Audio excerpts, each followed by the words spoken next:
الحمد للہ نحمده ونصلی علی رسولہ الکریم اما بعد۔ گزشتہ دروس میں سورہ البقرہ کی آیت نمبر 67 سے لے کر آیت نمبر 73 ان 7 آیات سے ہم نے کیا سیکھا، اس سلسلے میں ہماری گفتگو جاری تھی اور اب تک ہم نے 12 باتوں کا ذکر کیا تھا۔ 13ویں بات ان آیات سے ہمیں یہ سیکھنے کو ملی اور یہ معلوم ہوئی کہ بنی اسرائیل، جس میں خصوصی طور پر یہود ہیں، وہ اللہ کے حکموں پر عمل کرتے وقت لاپرواہی، بے ادبی اور نافرمانی جیسا رویہ اختیار کرتے تھے۔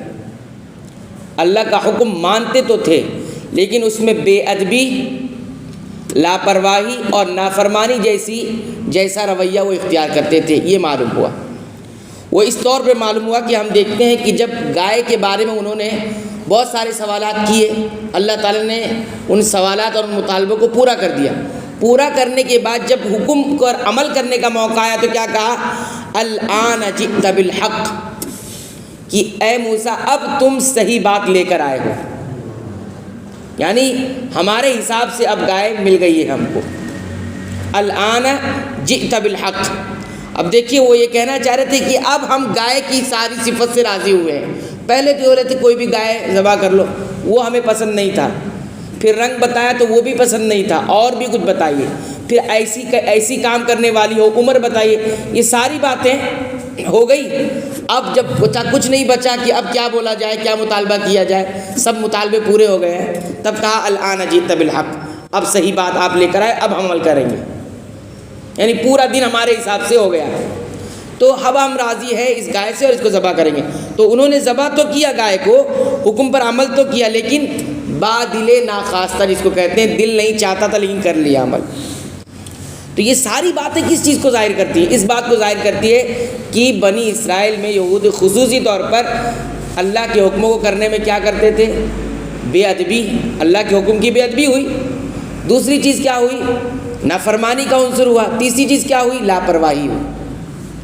تو یہ 13ویں بات ہمیں معلوم ہے۔ 14ویں بات غور سے سنیے گا۔ ان آیات سے ہمیں یہ بھی معلوم ہوتا ہے کہ انسان جب اللہ تعالیٰ کی طرف سے کوئی ہدایت آتی، کوئی حکم یا کوئی منع کرنے والی چیز آتی ہے، اگر اسے قبول نہیں کرتا ہے پہلی مرتبہ اللہ تعالیٰ کوئی چیز کی ہدایت دے اور یہ چیز کرنے کے لیے کہہ دے، انسان اس کو قبول نہیں کرتا، پہلی مرتبہ میں نہیں کرتا ہے، تو بہت ممکن ہے کہ اللہ تعالیٰ پھر اس کے لیے سختی پیدا کر دیتے، دشوار ہو جاتا ہے کرنا اسے۔ اس لیے علماء کہتے ہیں اللہ کے اوامر میں نافرمانی مت کرو۔ اللہ کے اوامر کا مطلب اللہ نے جو حکم دیا اسے کرنے کی کوشش کرو، جتنا ممکن ہو سکے اس کو چھوڑنے کی کوشش مت کرو، کیونکہ جتنا زیادہ وقت آگے بڑھتا جائے گا اتنا وہ معاملہ سخت ہوتا جائے گا۔ آج بہت سارے مسلمانوں کا، ایک بڑے طبقے کا کہنا اور ماننا یہ ہے کہ ابھی تو وقت پڑا ہوا ہے، نمازیں کل سے شروع کریں گے، کچھ رمضان پر ٹال کے رکھے ہیں، کچھ عمر کے آخری حصے میں ٹال کر رکھے ہیں۔ آپ بتائیے، جس چیز کا آدمی عادی ہو جاتا ہے آگے چل کر وہ چیز کر پائے گا؟ اگر کرے گا بھی تو کر سکتا ہے برابر۔ عادی جس چیز کا اپنے آپ کو بنا لیا ہے، ہاں، حتیٰ کہ آپ کھانے پینے کی چیزوں میں دیکھیں، حلال چیز بھی کھانے کا اگر عادی انسان بن گیا ہے، اس میں ایسی چیزیں جس کی لت ہی لگ گئی ہے، اس کو چھوڑنے میں کتنا مشکل ہوتا ہے اس کو۔ تو جو چیز کر ہی نہیں رہا ہے اس عمر میں، جس میں کرنے کی طاقت، سکت اور موقع بھی ہے، اور ایسے وقت میں کرنے کے لیے ٹال کر رکھا ہے کہ جس وقت میں نہ موقع ہے، نہ طاقت ہے، نہ سکت ہے، اور یہ بھی گارنٹی نہیں کہ وہ عمر اس کو ملے گی کہ بھی نہیں ملے گی، تو یہ سختی ہو جاتی ہے۔ تو انسان کو چاہیے کہ اللہ کی ہدایت کو پہلے ہی مرحلے میں قبول کر لے اور اس پر عمل شروع کر دے۔ انہوں نے پہلے وقت میں قبول ہی نہیں کیا گائے کو ذبح کرنے، 1 مطالبہ، 2 مطالبہ، 3 مطالبہ۔ تو اللہ کے نبی صلی اللہ علیہ وسلم نے خود فرمایا ہے کہ ان الدین یسر، دین آسان ہے۔ دین کیا ہے؟ آسان ہے۔ پھر فرمایا وَلَن يُشَادَّ الدِّينَ أَحَدٌ إِلَّا غَلَبَهُ، اور اگر کوئی انسان دین میں سختی اختیار کرتا ہے، ایسا ہونا چاہیے، ایسا ہونا چاہیے، تب ہم کریں گے، تو پھر دین اس پر غالب آ جاتا ہے، اس کی سختی اور اس کی جو ہے بلا وجہ کی وہ ساری چیزیں چلتی نہیں۔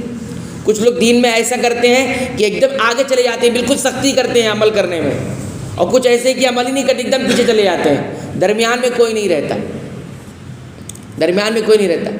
اب میں ایک بتاؤں انسان سوچتا کیسے اور شیطان کیسے ان کو سوچنے دیتا ہے۔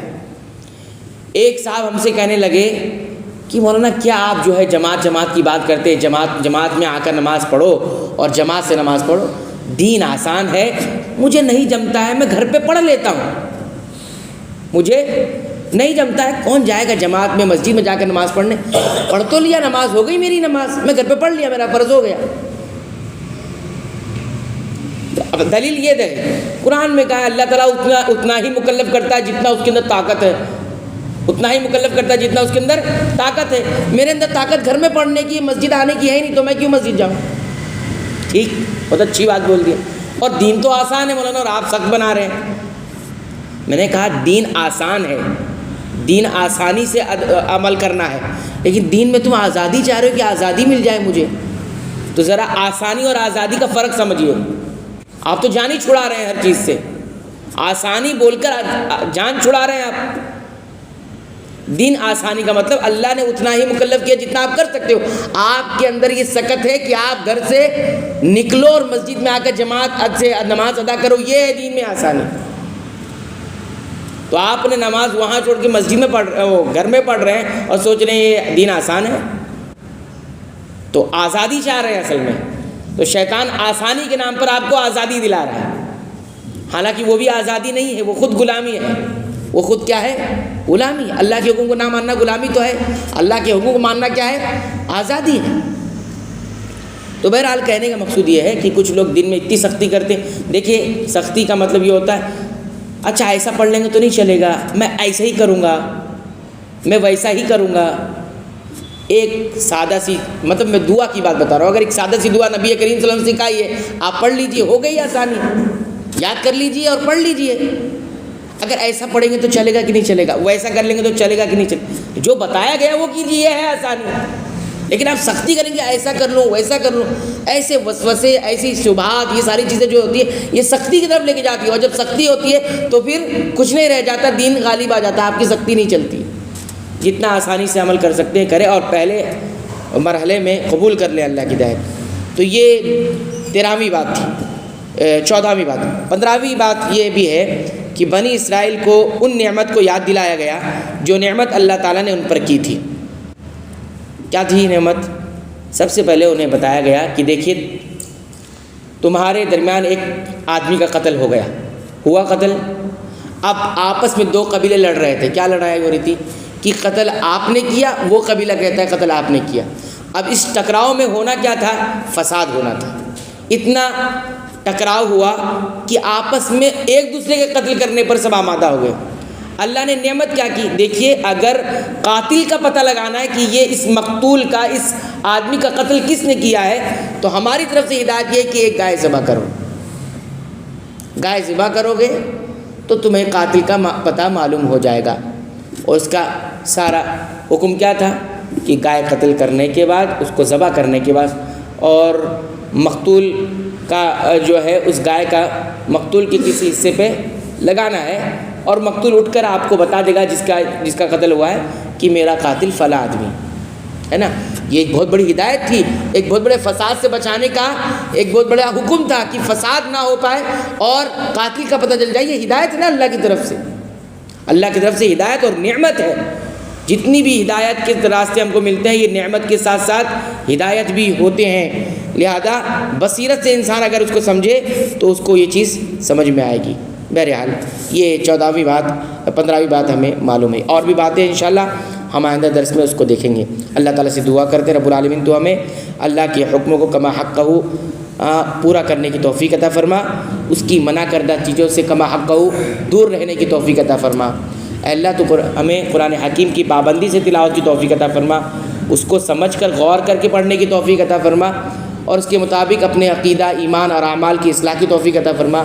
اے اللہ تو ہمیں بخش دے، ہمارے والدین کو بخش دے، تمام مسلمانوں کو، مومنوں کو اور اہل توحید کو بخش دے، آمین۔